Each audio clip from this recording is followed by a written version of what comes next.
اعوذ باللہ من الشیطان الرجیم بسم اللہ الرحمن الرحیم الحمد للہ رب العالمین والصلاة والسلام علی محمد وعلی آلہ وسلم۔ ہم سورہ الانفطار جو ہے اس کا مطالعہ کریں گے۔ بسم اللہ الرحمن الرحیم۔ اذا السماء انفطرت، جب آسمان پھٹ جائے، اذا الکواکب انتثرت، اور جب تارے بکھر جائیں، وَإِذَا الْبِحَارُ فُجِّرَتْ، اور جب بحر پھوٹ پڑے، وَإِذَا الْقُبُورُ بُعْثِرَتْ، اور جب قبور زیر و زبر ہو جائے۔ تو پہلا انڈرلائن ورڈ انفطرت، اس کا روٹ ہے فطر، اور فطر ہوتا ہے کسی چیز کا ایک بھرے ہونا۔ تو فطر سے مراد زیادہ بھرے ہونے کی وجہ سے پھٹ جانے کے بھی۔ انتصرت نثر سے بنا، نون سے رے، پھیل جائیں، منتشر ہو جائیں، سکیٹر، یا کہہ سکتے ہیں کسی چیز کا اس طریقے سے بکھر جانا کہ وہ کوئی کام نہ کر سکے۔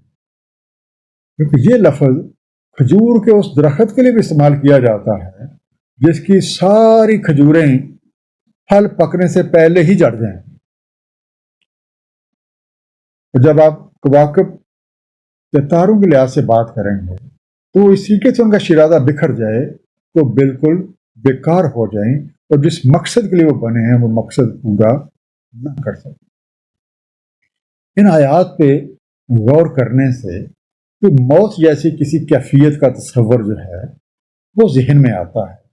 جب مختلف خیالات کی جو جلگار ہے اس انسان کا ذہن مکمل طور پہ معاف ہو جاتا ہے، اس کی نگاہیں دھندلانے لگ جاتی ہے اور اپنے اعمال کی فلم ایک ذہن میں چلنے لگ جاتی ہے۔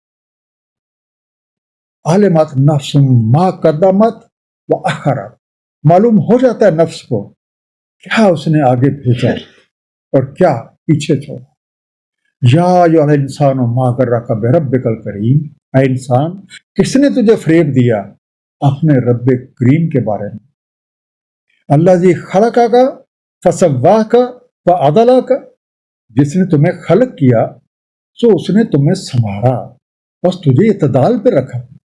غرہ کا غرر سے بنا، غین رے رے، تمہیں دھوکہ دیا اور جھوٹی امیدیں دلائیں، ڈسیوڈ یو۔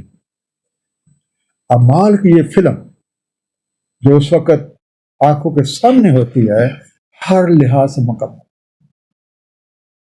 نہ کوئی چھوٹی چیز نہ کوئی بڑی چیز، کوئی بھی نظر انداز نہیں کی، اور ہر نفس کو یہ بخوبی علم ہے کہ اس نے اپنے ہاتھوں جو اعمال سر انجام دیے تھے اور جس کام کے لیے اسے بھیجا گیا تھا وہ اس نے کس حد تک پورا کیا ہے۔ یہ مرحلہ ہم میں سے ہر ایک پہ آتا ہے۔ کیا ہی اچھا اگر ہم اپنے موجودہ دور زندگی میں جو طرز عمل ہم نے اپنا رکھا ہے اس کا غور سے جائزہ لیں، کس حد تک ہم اپنے مقصد تخلیق کے حصول کے لیے کوشاں ہیں۔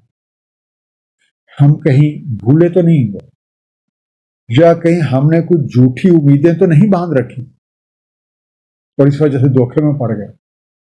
کیونکہ رب کریم نے ہمیں ایک بہترین ساخت پہ پیدا کیا ہے، ہمیں ہر طرح کی صلاحیتوں سے نوازا ہے، ہمیں ہر طرح کے وسائل مہیا کیے جن سے کام لے کے ہم بآسانی اچھائی اور برائی میں تمیز کر سکتے ہیں اور اپنی راہ کا تعین کر سکتے ہیں۔ فی ای صورۃ ما شاء رکبک، جس صورت میں چاہا تجھے سوار کر دیا۔ کلا بل تکذبون بالدین، ہرگز نہیں بلکہ تم تکذیب کرتے ہو دین کی۔ وَإِنَّ عَلَيْكُمْ لَحَافِظِينَ، بے شک تم پہ مقرر ہیں دو محافظ، کرامن کاتب، کرامن کاتب، یعلمون ما تفعلون، وہ علم رکھتے ہیں جو کچھ تم کر رہے ہو۔ رکبک، رکب سے بنا، تجھے چڑھا دیا، بٹھا دیا، میڈ یو رائٹ۔ اب نفس کو اپنی کارکردگی کے لیے ایک مادی جسم کی ضرورت ہوتی ہے۔ تو گویا نفس کے لیے جسم کی حیثیت ایک سواری کی ہے، جس پہ سوار ہو کے وہ اپنی مرضی کے مطابق کام لیتا ہے۔ اب جسم کی نہ تو کو اپنی مرضی ہے اور نہ اپنا اختیار، تو تمام پوچھ گچھ اس سوار سے یعنی اس نفس سے ہوتی ہے جسے یہ صلاحیتیں دی گئیں، جسے یہ اختیار دیا گیا، اور جس کی وجہ سے اس نے مختلف امور جو ہیں وہ سر انجام دیے۔ ہماری اصل غلطی دین کی تکذیب ہے، اور دین کی تکذیب یہ ہے کہ قوانین علیہ کے تحت اپنے فرائض کا حق صحیح طور پہ ادا نہ کرنا، اور انسان اپنی من مستی میں گم ہو کے یہ بھول ہی جائے کہ اس کے تمام اعمال کا ایک باقاعدہ ریکارڈ مرتب کیا جا رہا ہے، اور مرنے کے بعد اسی کے مطابق جزا ملنی ہے۔ اس نظام کے تحت ہر شخص پہ 2 کرام کاتبین مقرر ہیں، جن کے پاس اس کے تمام اعمال کا علم موجود ہے۔ ان کے بارے میں کچھ تفصیل ہمیں سورہ کاف آیت نمبر 21 میں بھی ملتی ہے۔ اس کا مفہوم کچھ طریقے سے ہے، اور ہر نفس کے ساتھ آتا ہے ایک ہانکنے والا اور ایک مشاہدہ کرنے والا۔ ان الابرار لفی نعیم، بے شک ابرار نعمتوں میں ہیں، وَإِنَّ الْفُجَّارَ لَفِي جَحِيمٍ، اور بے شک فجار آگ کے گڑھے میں ہیں، یصلونہا یوم الدین، وہ واصل ہیں اس میں یوم الدین، وما ہم عنہا بغائبین، اور نہیں ہے وہ اس سے غائب ہونے والے۔ الابرار اس کا روٹ ہے برر، بے رے رے، کشادگی نگاہ اور وسط دل کے ساتھ نیک سلوک، صلہ رحمی اور احسان کرنے والے، اور انگلش میں آپ کہہ سکتے ہیں kind and benevolent due to their open minded and open ہارٹیڈنس۔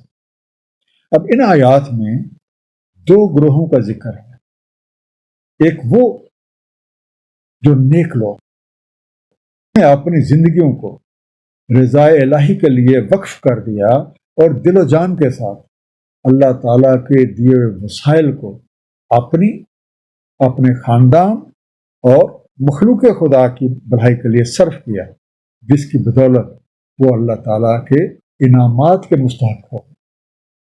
جبکہ اس حقیقت کو پس پش ڈال کر اپنی من مرضیوں کے مطابق زندگی گزارنے والے قانون الہیہ کے مطابق تکالیف اور دکھوں کا سامان کر لے۔ وما ادراک ما یوم الدین، اور کیا تمہیں ادراک ہے یوم الدین کیا ہے؟ ثم ما ادراک ما یوم الدین، پھر کیا تمہیں ادراک ہے یوم الدین کیا ہے؟ یوم لا تملک نفس لنفس شیئا والامر یومئذ للہ، جس وقت نہیں اختیار رکھتا کوئی نفس کسی نفس کے لیے کسی شے کا، اور امر ہے اس روز اللہ تعالیٰ ہی کا۔ ادراک درک سے بنا وہ علم جو حواس کے ذریعے سے حاصل ہو، knowledge obtained through senses۔ اب اگر کوئی انسان غیر جانبدار ذہن کے ساتھ اپنے رب کی نشانیوں کو دیکھتا ہے، ان پہ غور و فکر کرتا ہے، تو بآسانی یوم الدین کے بارے میں جان سکتا ہے۔ یوم سے مراد ایک مکمل دور یا کسی مرحلے کے شروع سے لے کے اس کے مکمل ہونے تک کی مدت ہے، اور اس حوالے سے ہم اسے اپنی عمر بھی قرار دے سکتے ہیں۔ اور دین سے مراد آئین یا قانون ہیں جس کے مطابق ریاستی امور یا کسی ادارے کے امور چلایا جاتا ہے۔ جب ہم دونوں معانی کو اکٹھے کرتے ہیں تو اس کا مطلب ہے کہ یہ وہ مرحلہ ہے جس میں ہم اپنے کیے ہوئے اعمال کی جزا پاتے ہیں، جس میں کسی کا چھوٹے سے چھوٹا کیا ہوا عمل بھی نظر انداز نہیں کیا جاتا، اور تمام امور کا فیصلہ قوانین ربی کے تحت مرتب پا جاتا ہے۔ صدق اللہ العلی العظیم، صلی اللہ تعالی علی حبیب محمد وآلہ وسلم۔